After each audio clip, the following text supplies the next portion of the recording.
Iyedo no zomo. Wabo we wabava wabota wabire negekai. Wabe na neduzola no kwa. Adei ma veri eba ni akpo sa komunika o e ma ko ma jeweri o. Me not wa. Iyenukokomon eke amakone wagmo anwa. Aragi kone ado ame nwa. Emi buno wa alele kian. Amakone wagmo anwa. Egba me keso una fi gbogbo yudo. Egba me senu.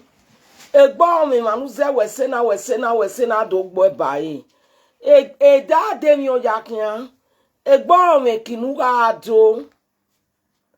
Egba me manuze wesena do gbo bayi. Udo wa salobua. Salobua gele kaga makone wagmo na anwa. Onyo ime. Iyenukokomon amakone wagma won. Egbo eki soro nuwe onu ado. Nana mi business or anywhere. Waze we omaduna. Uge kenye idoboke de. Irani emen Iyenukokomon na egbe we amakone wagma won. Egbo we aru wegbe we. Egbe no bio egbe na bio jin. Idobonobo akebare. Egba me nuri obo yo o etu wa mu ye gba nyan o ete tu ere we bonu mu yo enyan o jenu gbeligele nene ro wewe u e ko gbagbe u egbo e amakone wagbon awon egba na be ga ma no ge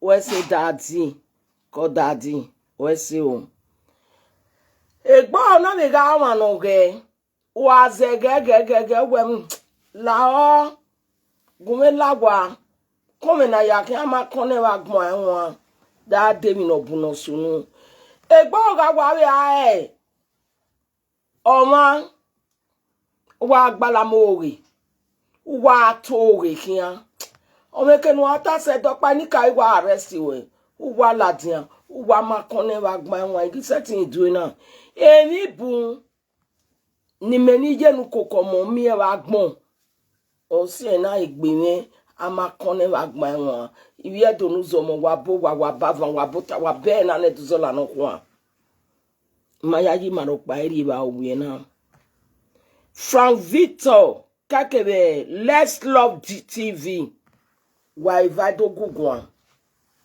kate Frank Victor menwe Frank Victor Mom, Let's Love TV. You gotta go away now. Ruda, unwagage amage bono. Okbe, nagagwe na tene gboma mama. Beto si o mata mo maga koma gwe, oge waja to ma gie. Beto se we no do tamu gwe ga kon we ani gwe yakin ma dan we yakin. Ofin Let's Love TV meni Iyenukokomon to gu wegun ma bege yan ara la ni no ri opon igopofin ni jeje wa gwan yi ba enogi yin waju gweri Ronaldo we main we pologbene no do na iye we uzo owe na ba huzoge na no wekia imi buna ya ka botonedo utewe nu bage do am a destiny husband we igu egui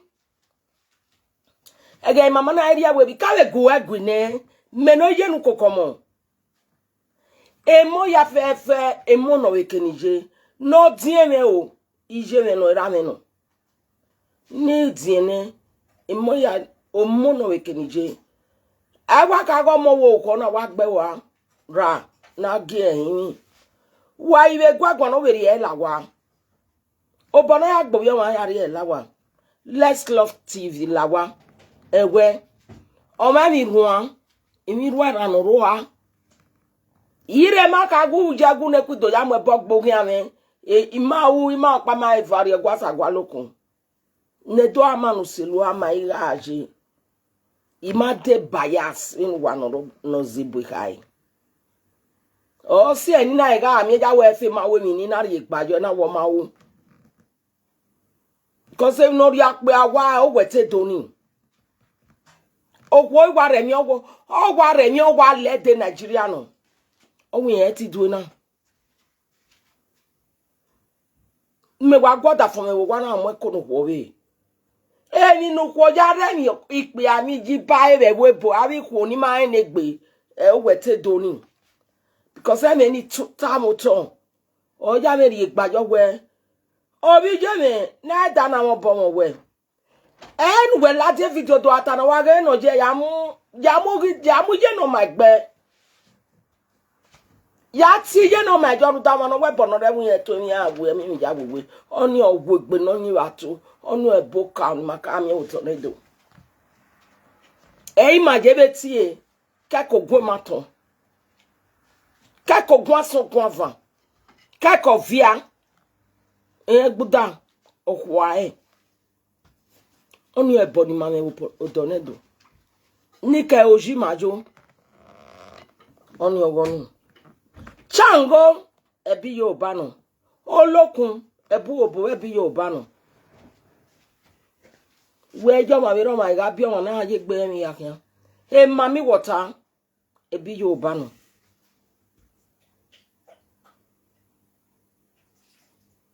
asigidi mayaka na ebi jo we bi chekiri e no aje lala na so eponi mama e wo no ze eni ma ya wo egbe we ma do ba be we ma na go we no wa zi e o gidian we gbe no yin ba to mama we gbe gare o no eponi mama me to ke ko gun aso gun avon Let's Love TV gwale content mo la dia iba ma we ibe on we gun aba o osunu ne woja ne natan o ma mo bo uro godo wero godo ma iwa be do te wa doctor's woman never o gwale kenu anyi they no wa knocking une awe uwi aro wakara de to the time de to the moment you wa wanu e yaro wakara ro okwokin uguro wodo when ya wele eni o when ya ka egbe wo kan ve o okwo wodo atrocious uzo wewe ni back uzo nage no wekia uwete igo wa ga we ye ne go yoko we na lawa bete min we do awu ni rokpama keke ni yagbara ni Frank Victor umenwe okay tani ha wa je mo ko we ni o te keke na je mo ko we ni okwo bi e kan okwo bi vie okwa biali mama ya ni rota gbona o ona we Frank Victor emena dade igwas editi ewe o mame makpanu le me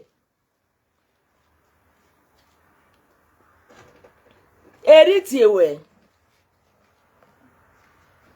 ya wa ga enemi wa die wa go kotari Frank la gogo ene a Love TV na wa de moti ewe meni Iyenukokomon Frank ma ro wa sin la wa na Frank eme na ge severio iyo salo bo ayin ya we je ni ka yin ya we Frank be nu ta se na ge severio e vie ni nu wa bo igba uladian a eri ori wa we a eri olowi eko Frank la wo drop him in Avenya because he tell me he talking. I mean, Frank, drop him in yana. Una we me eji woni. Frank. And then he met up when we're dropping any task. It's also. Oh, my God, media. What can no man am with the media? He more by that one, so called Saloboa. No, your turn on your home. Only guys say, Era may say, Ije may say, and money ya game be or doze or da for me doze. Kate, money me wa mo ain.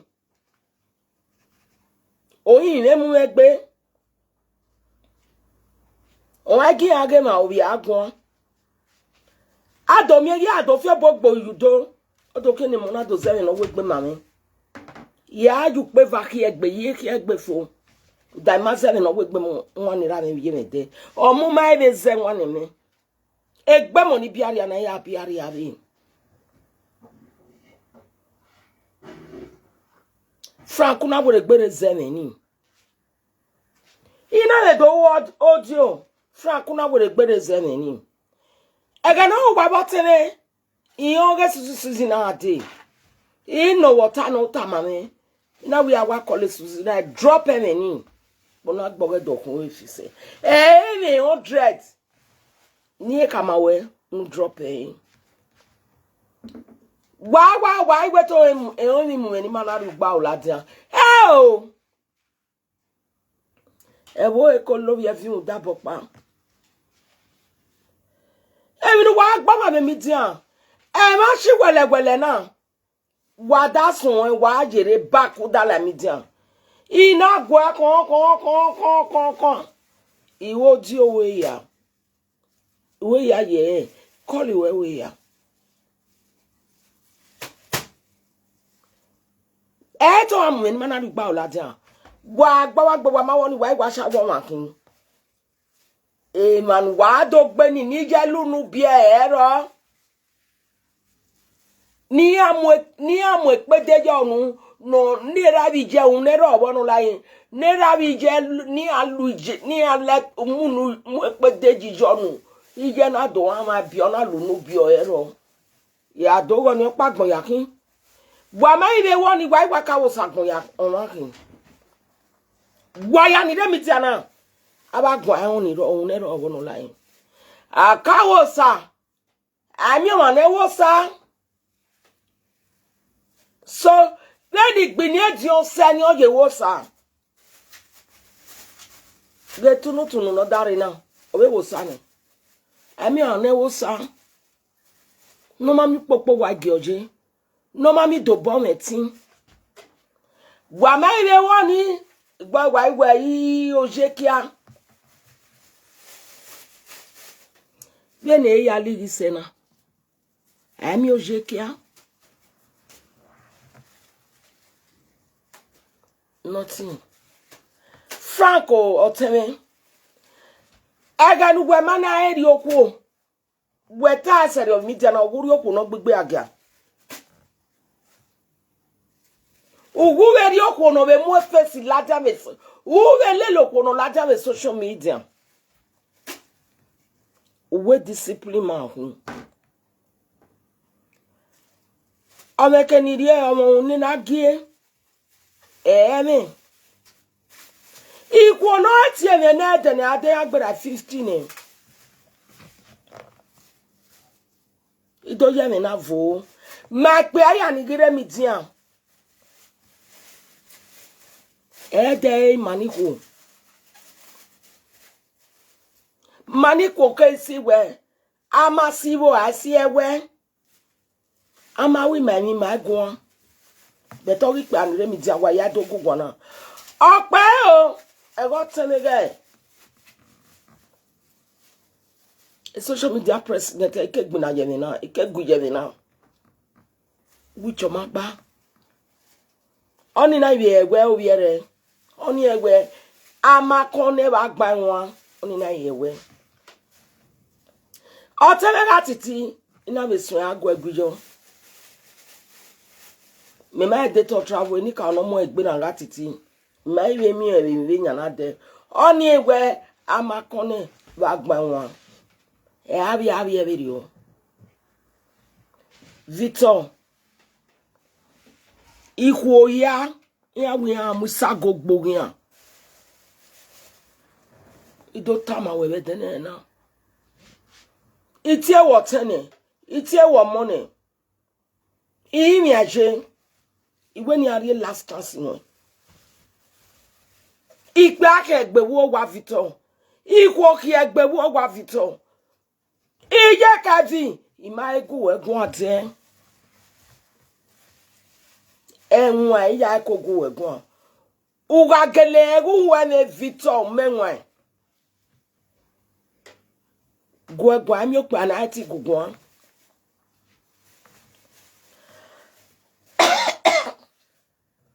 Ami okpa na ati gugwan ije Kevin. Imani we Juliet ima oni sweni yen cause me Iyenukokomon. Juliet oboke from Victor do wagene wa adam yo. Go da fun gwari o da fun lawa. Uga we mo pe ana. A gbegbe ma gari o fun wa. O fun wa teni ni se na yi. Uga we mo pe ana je Kevin. Uga wa se abe nyana. Me ya yo we Victor je na. Eni ne Victor una. E Victor ko eno ko we ego eno pa we mi jama e wo ko we. Wagi mata. Eni ka ogu Victor. Bana gwa mi ewe ya nu wa uno wa do agi ebe mi dia. Ika go egu yo ne. Wo pa o kana won do ne nyan e mo gwa yo pon. Ega ni bie ka ni na aro e. O proud mommy. Una do gi e. Ni e mo gwa yo egbe ga wo kana. Ega de beki na aro e. Una do gi why like this? What's your Victor? Ido tama we de na. Uwe no ma una egbo viano. Egbuda no egbo kwa eno. What's no na egbo via egbo kwa egbuda. O ku ese ba. Egiwe nu ne. Egiwe nu ne. You call it a live video, it's of course. You know we're dropping it now. Any ayawe saga. Now my no boy video ba. No get content in the video ba. The video ba do now. Victor. Iko yaki egbe. Emi ko gboton da ko bi we o ko bi akan ko bi vie Victor emi ko gboton iwa to tama we de na do mami ono tama we gu ari ogwa le ga payin ku wo gere ori te do salo pani ka mo egi ma ki ori ku o tu ya ni ki ori ku egbo sani okun sani an Elieni ka okaye. I mu ko gboto respect women. Di ara ni ko. Wa mu ko gboto da agbopo de ba ni no e. Wa mu ko gboto da agbegwa mo wo kun ware Juliet ware ki anya e. E manya. Uwe nu no do age e mi dian. E na ji pe abo ge, ipe abo na age wo no ma ba wo. E manya. Où est Abagbok Yokpo? Victor. Frank Victor Menwen. Où est nous ne jigwaguya? Obaliko. Beni mejo papa la ta mi ta meskini o yen o mini. Imwe bogba mi oto. Ima na mwe bogba ni mi oto da wa yen gi o yen ka. Imwe bogba mi oto e. Iru dai de tiketi turi. On se ani na agwe e momi Love TV gwi. Love TV na agwe gwe. Where ya that no kete. inu ye me ma mi ya we fe gbere because e ve ogo ma gbe na iko ma vio o si amata mo ma go akoma wuya mi ma ya to ma ge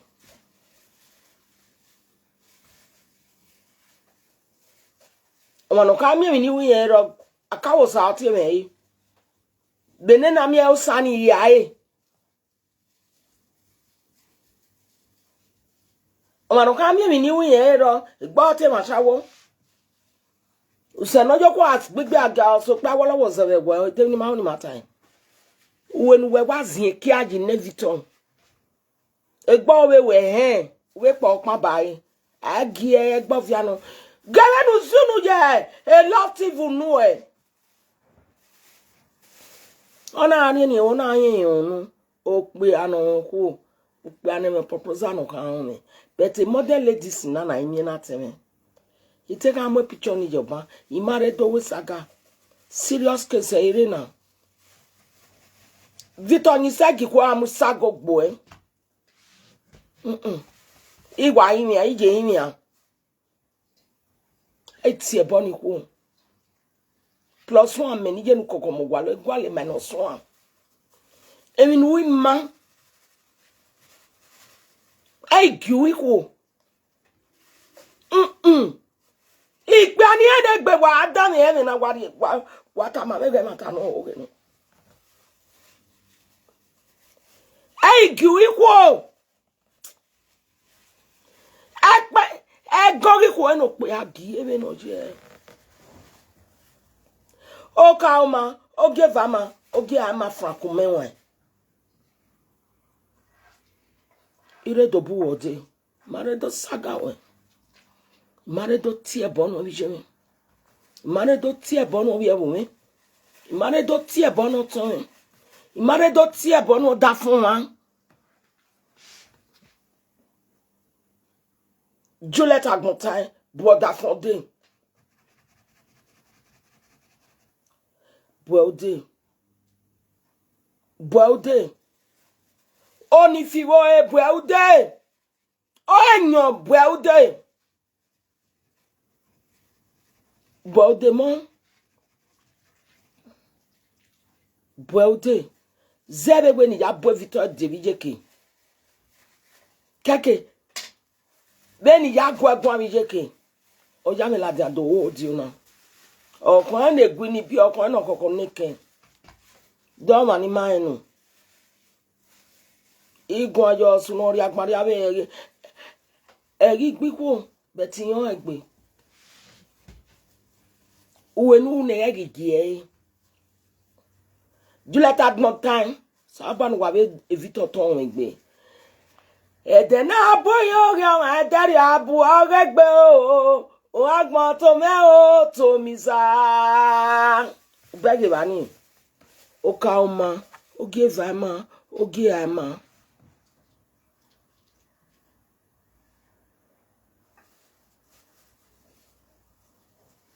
when me working on my son up palatia wa ga bono bi won si esa when me working de se na o gba egu me gwa yin ari me bine na ika won ko gwa odo tama me wetin ari okwo ba me kan ari me ikun gba na mai bi ama bi ari ara because iki o mani ama igbo mai ke mi re ika ene go won ko gwa yize ba de se never odo tie me we ya zo so we ba mi ari okwo we ba mi ikun iya bo no na ka won ko ama ewuwe no wa yan gido kwa o pe atama we wo yin ri oku opa gbo be nu gbe ja yi we wo asilo we yan we ye la re Juliet yo da fun la wa no bo e ode ami pa na ti gugun Victor no ana gbin na be midian o aka we ni era me tama me we o ma no mi o ma no bo ne be mi ade ogwo ma no ya pon sa no kon dudu ke ba pa ma ori la pa ma pa ye emi ada wa de o wa flash mo e wari fun wa ti we la wo drop pen na ewe we wetu amutoi then akpe ma eri akpoku se then love TV ki eri ana we ki adu mai isere ma de kugbe egogo emi noju gwa mwege oje mommy oje less TV lawe won ni go agbo ma we na do gbe ni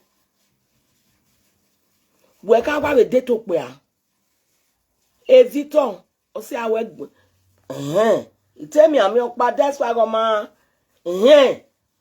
abi owa North America oni o ya gba be ni we na iga isin wo we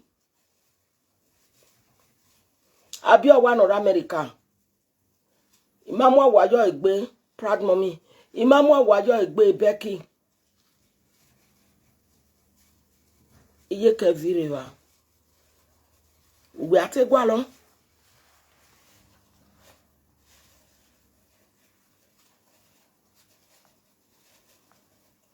weta wa me factory na me na me company o wetin ye kwa woje ba na aja ahun na we ajo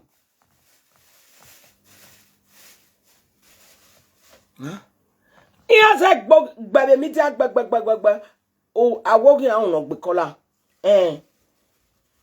o ma ni gele ko na wo yan gbe iya ze gbe awogi en la le sagin ire ba o me ma se bugbe aje ka aja u ba Ause omwekia odomula tave midian wa ya bege ege polo no wari oboyin ekunre le to gele ye tun no wari aoyin no wa ya na wa en go bed down o wa na ya gele no gele ya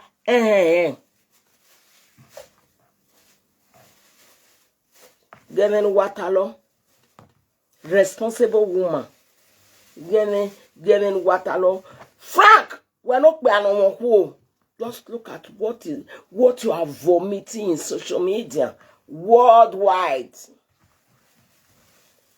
Egene de anaka ni ami paredo sola why no re mi boya watching iya ni re do ya re ke ni anaka we nu bini iya me television ya me sola yes ya mekalika ame television ame solar ni ya ngwa webo iya ga eso wa fun enu gwa un ne ro obo nu layin iwe ya do asin e unu we na ni ya yi ba agbon un ne ro obo nu layin ki bi edo ni rogozo ke ne rogozo ke ya wa ya vela da immediate igo ojo iku edem wa ma wa be se Muritala Muhammad de na iye iwo pa bere bo Fravito egi ego ko we no je egi gboko kate we no pe awun egbo ovia eboni no ko ebege na ti ovia eboni no yo meku ovia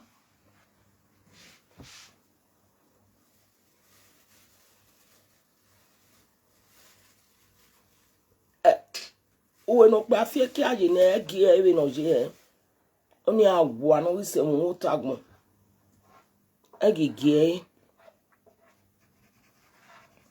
ere do tamu wa ya we na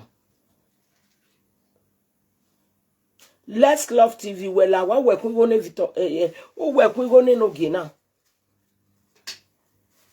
u ba be mo be o be bai Wado atobe obe bai. We to gbo pon la rebiri. Ta gbo egbe na ne gbo nu to gbo nu palare. We ga igwo ma ro pagun. Osunu no sunu ne. Imaya yo je be sunu e do be we la wa.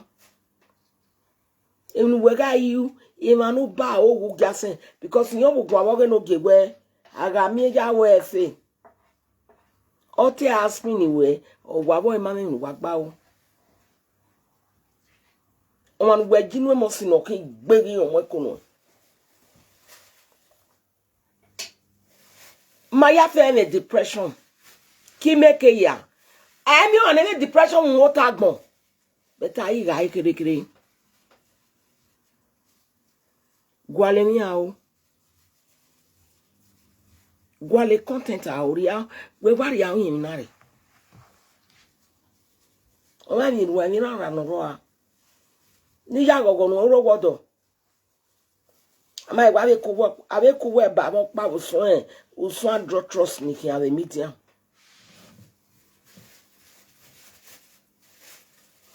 Oni ya bobono. Uro wodo. Enoko wo ye pete wo o ma nya e. But to my life say ekpede no ma didi enoko wo ye gen we o. E o ma nya e ekpede no ma didi awu. France. Chicha. Okay, President of France or my is called you white de. Again, mine in a twin. O mine or polo. O man go be okay. A woman planning wash with TikTok. A woman of 58. On a married boy of 26 years old. Sweet marriage. Back more. I am so. Back advance or Indian or Yaguamo, your bomb. Also, myself, or every boy, man. Or I gave me. All God women are giving. She's now 56. Ini is a logo. Ikpe se ya jangolova me wujomo. Ona ati echemi. Okpe ano mare your wife is 30 years old already. You know 56. They are married now for 5 years.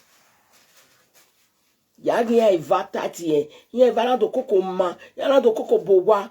Aki okpa eva. Okwe ne do riye beni mana. Italy on I move camp Italy. 30 years old. Oh, marry.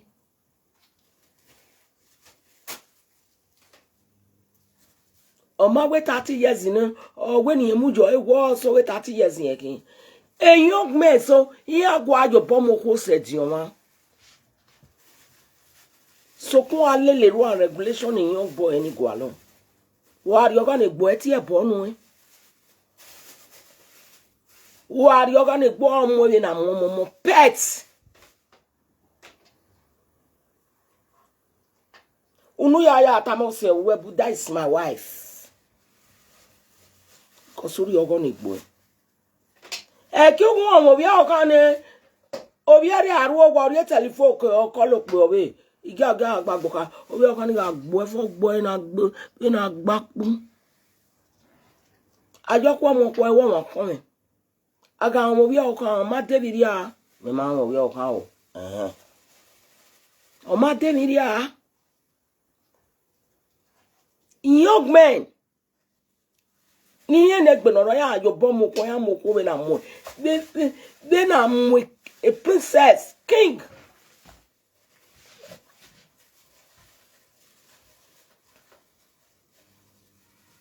What we? Oh we. Lolo oni princess ni we king me. Era me working ogo me. Okpe a papa wo una ti okpe ago me. Then man matter. Let love if you man like say. Ad ido to ma we baba na me Iyenukokomon eke amakone wa ngo. E mo paro no ije do la dia me media time.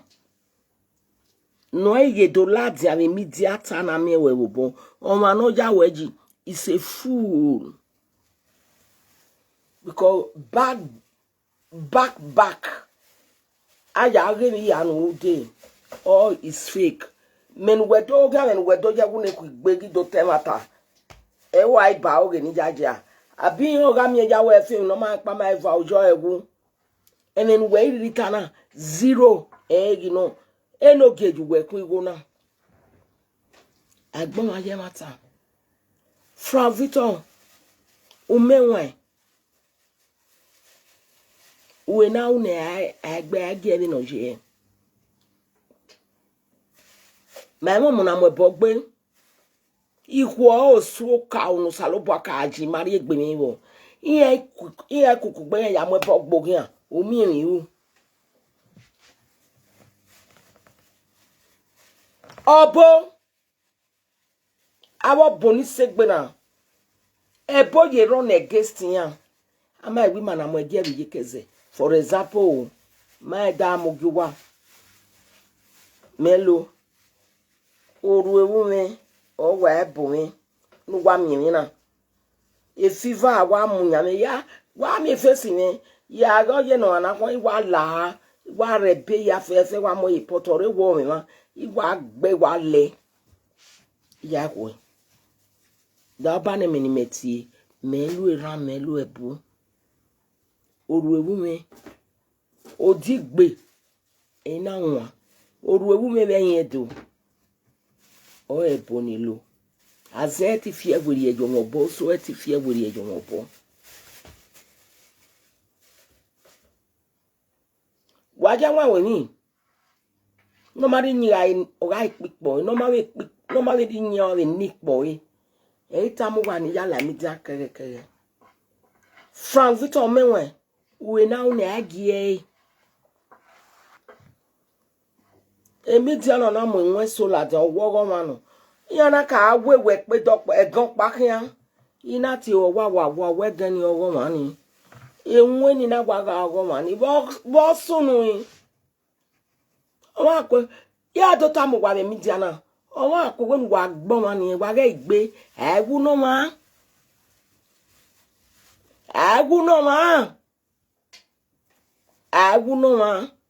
na message ni dori enu wa ya wo we na no gwa dun odun ogo odo no ma gwa dun odun oto because Mike Zugabe omo ela dani aya ya arigo o ma wonu wa we sagana ya arigo ran wa ba ma oge wa ya arigo igo na je kori ne me ku ma mi mi ja o saba ni ma mi ni ma ji ma o ama igbe na ji gbi na be so bo oge yata